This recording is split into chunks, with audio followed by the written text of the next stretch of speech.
International standards తో quality education అందిస్తుంది futuristic edu initiatives. Okay. And Raghuvaran Bhavani character విషయానికి వస్తే అప్పటి వరకు రఘువరన్ గారు చేసే క్యారెక్టర్స్ వేరే విధంగా ఉండేవి. అంటే చాలా తక్కువ డేస్ షూట్ ఉండేవి, బిజీగానే ఉండేవారు, బట్ ఇంపాక్ట్ ఉండే రోల్స్లో కనిపించేవారు కాదు. పైగా అదే సమయానికి ఆయన మీద కొన్ని ఆరోపణలు కూడా ఉన్నాయి. కొంచెం డ్రగ్స్ ఆరోపణలు ఉన్నాయి అండ్ టైమింగ్ విషయంలో ఆరోపణలు ఉన్నాయి. ఒక కొత్త డైరెక్టర్ సినిమాకి రఘువరన్ని కాస్ట్ చేయాలన్న ఆలోచన వద్దు. సైమల్టేనియస్గా ఇద్దరికి వచ్చింది. నేను అప్పటికి పసివాడి ప్రాణం తమిళ్ వర్షను, పూవిళి వాసలిలే ఆ సినిమా నేను ఒకసారి చూసి మళ్ళీ రెండో రోజు చూసా.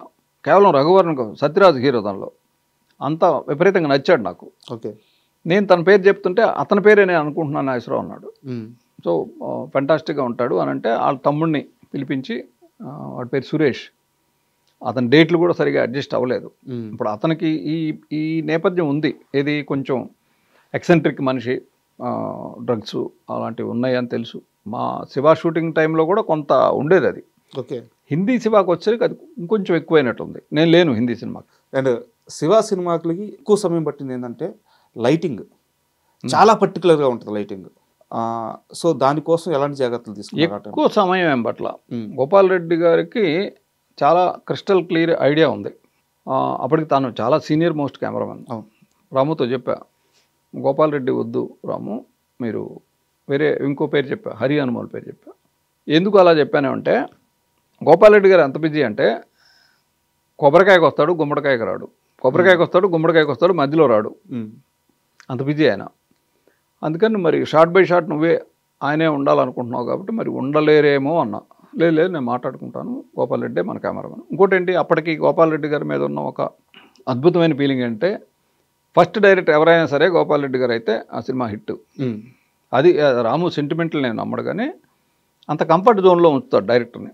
చాలా కష్టపడతాడు ఆయన ఒక డైరెక్టర్గా, ఫోటోగ్రాఫర్గా. ఇక్కడ ఆ లైటింగ్ చేసేటప్పుడు ఇందాక లైటింగ్ ప్యాటర్న్ గురించి అడిగినప్పుడు, మేము వేరే చోట షూటింగ్ చేసి అన్నపూర్ణ స్టూడియోలో ఒక ఓపెన్ ఏరియా ఉంటుంది 2 ఫ్లోర్ల మధ్య, అక్కడ ఒక చిన్న సారాయి కొట్టు లాంటిది వేసి దాన్ని చేసాం. అది మ్యాక్సిమం 10 మినిట్స్లో లైటప్ చేసాడు. చాలా అద్భుతంగా ఉంటుంది ఆ షాట్. ఇది అంతా పొగ వేసి ఆ పొగలోంచి నాగార్జున వచ్చి అంతా దాన్ని పగలగొట్టేస్తారు కదా. అవును, అది చాలా తక్కువ టైంలో చేసి ఆ యూనియన్ కృష్ణారెడ్డికి ఈవినింగ్ 4కి వచ్చాం, అక్కడికి 5కి అయిపోయింది షూటింగ్. తర్వాత చిన్న పరిగెత్తే దగ్గర ఆ మనిషి ముందు నడుస్తున్నాడు, బాండోవర్ ఓపెన్ చేసి ఉంది, అంటే లైట్కి ఉండే బాండోవర్ని ఓపెన్ చేస్తే అతని షాడో పెద్దగా కనపడుతుంది. అదేదో బాగుంది అనుకుని దాన్ని అప్పటికప్పుడు దాన్ని ఆయన ఇంప్లిమెంట్ చేసి చిన్న పరిగెడుతుంటే గోడ మీద పెద్ద షాడో పరిగెడుతుంది, దాని ముందు ఒరిజినల్ ఇమేజ్లు పరిగెడతా ఉంటాయి. ఆయనకి ఇష్టం. ఓకే. అంటే ఆయనకి విపరీతమైన తపన. అండ్ చిన్న అదే ఫైట్లో పరిగెత్తేటప్పుడు చూడకుండానే ఆ స్తంభాన్ని రియలిస్టిక్గా గుద్దుకోవాలని చెప్పి చెప్పారట. అవును, చాలా ఇంజురీస్ కూడా అయినాయి అని చెప్పి చెప్పారు. చిన్న తగిలింది అంటే దాన్ని వెనక్కి తిరిగి చూస్తూ వచ్చేలోపు అది వచ్చేయాలి, ఈలోపు కెమెరా బ్యాక్ అవ్వాలి, అక్కడ పోల్ ఉన్నట్టు తెలియకూడదు ఆడియన్స్కి. సడన్గా ఆ జర్క్ ఫీల్ అయ్యారు. అండ్ ఈ సైకిల్ చేజింగ్ సీన్ ఇప్పుడు చూస్తున్నా కానీ అది ఒక రకమైన టెన్షన్గా ఉంటుంది. ఆ పాప కళ్ళల్లో కూడా భయం కనిపిస్తూ ఉంటుంది ఇప్పటికీ. ఆ క్లోజ్ షాట్ పెట్టినప్పుడు చాలా స్పీడ్గా ఒక కారు వెళ్ళినంత వేగంగా అంత రియలిస్టిక్గా తీశారంట. నాగార్జున గారిని ఎలా ఒప్పించారు? నాగార్జునకి ఏ విధమైన భయం లేదు. ఫస్ట్ ఇప్పుడు హీరోల్లో ఫస్ట్ సినిమా చేసే హీరో కూడా చేయడు. ఎందుకంటే ఒక రకమైన వెర్రి అంటారు తమిళ్లో, అయితే తెలుగులో ఒక ఎమోషన్, ఆ ఎమోషన్నే డ్రైవ్ చేస్తూ ఉంటుంది.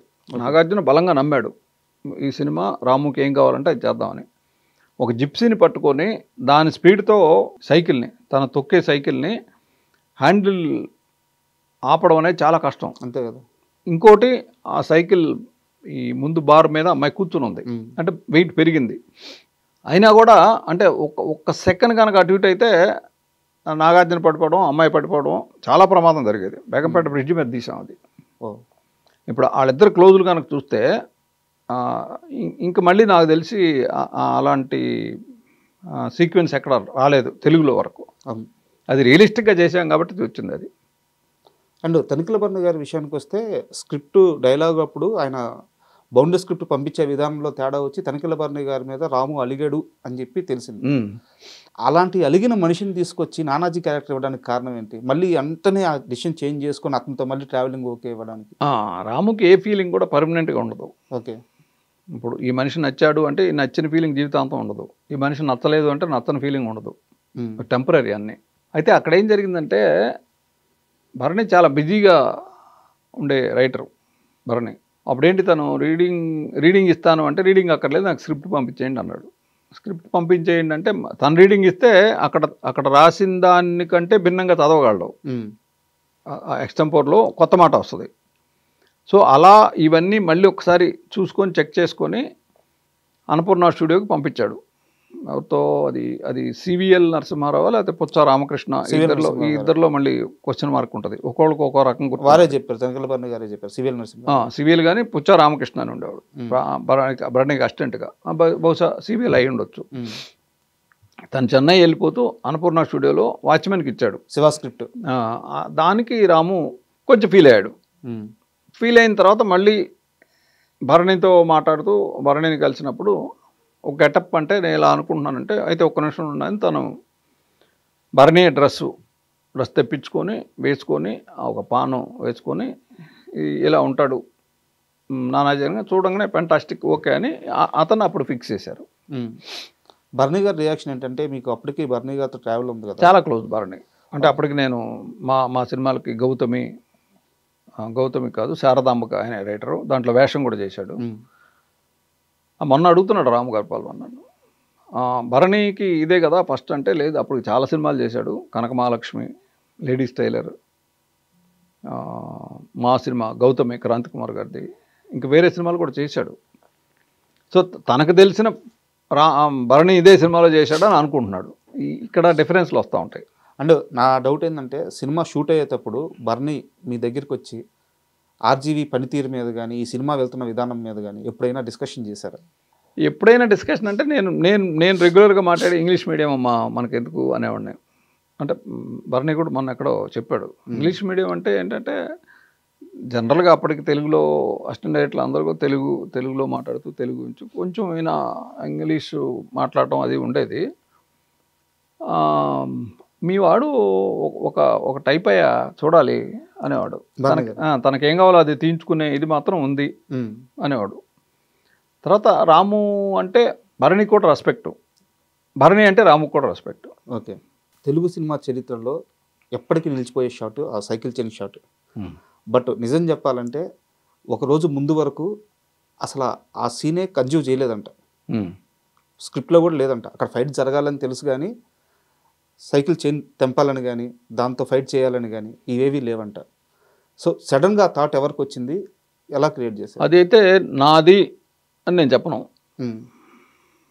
దానికి ముందు రోజే ఈ సైకిల్ కింద పడి ఉంటుంది, దాని చైన్ లాగుతాడు అంటే అది తెగుద్దా లేదా, మామూలుగా ఒక మనిషి హ్యూమన్లీ పాసిబిలిటీ ఉందా లేదా అనే ఆలోచన ఈ డిస్కషన్లు అన్నీ జరిగినాయి. అయితే ఈ సైకిల్ చైన్ తెగేటప్పటికీ శివ క్యారెక్టర్ మీద విపరీతమైన ఇది ఉంది, ఒక సింపతి. అవును, ఇతను వాళ్ళని కొట్టాలి ఇప్పుడు అనే ఒక దశ ఉంది. ఇప్పుడు అంటే కంపారిజన్ కాదు, తర్వాత ఎప్పుడో వచ్చిన భాష అనే సినిమాలో రజనీకాంత్ విలన్ని కొట్టకపోతే ఆడిటోరియంలో కూర్చున్న ఆడియన్స్ వెళ్ళి రజనీకాంత్ను కొట్టే పరిస్థితి, ఆ మూడ్ క్రియేట్ అయి ఉంటుంది, వచ్చింది. సో ఇక్కడ కూడా అదే మూడ్ వచ్చింది. అవును. సో అదేమో కొంచెం డ్రమటైజ్డ్ కమర్షియల్ మూవీ భాష, ఇది రియలిస్టిక్ న్యాచురల్గా ఉన్నది కాబట్టి అప్పటికి ఆ మూడ్ వచ్చేసింది. అది లాగిన వెంటనే ఇది లాగితే తెగుద్దా తెగదా చేయి తెగుద్దా ఈ ఎవరు ఆలోచించలేదు. ఆలోచించుంటే సినిమా ఆడేది కాదు. అంటే అప్పట్లో ఆ సీన్ క్రియేట్ చేసిన ఇంపాక్ట్ ఎలా ఉండేదంటే, కాలేజీల్లో చాలా మంది స్టూడెంట్స్ సైకిల్ చైన్లు పెట్టుకొని, అవును, ఆ చేతికి అది పెట్టుకొని వేలం వెర్రిగా అలా తిరిగేవాళ్ళంట. సో దాని గురించి ఎప్పుడైనా డిస్కస్ చేసుకున్నారా మీరు కానీ రాము కానీ? దానికి ముందు రోజు అనుకున్నాము, తెగుద్దా తెగుద్దా.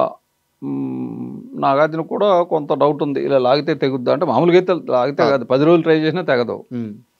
బట్ అయినా అది చేసాడు. దీనికంటే కూడా మీరు గమనిస్తే నాగార్జున ఫేస్లోనూ అది ఊడు వచ్చిన తర్వాత అది తిరిగే దాంట్లోనూ వీటి మీద రియాక్షన్లు ఎక్కువ ఉన్నాయి.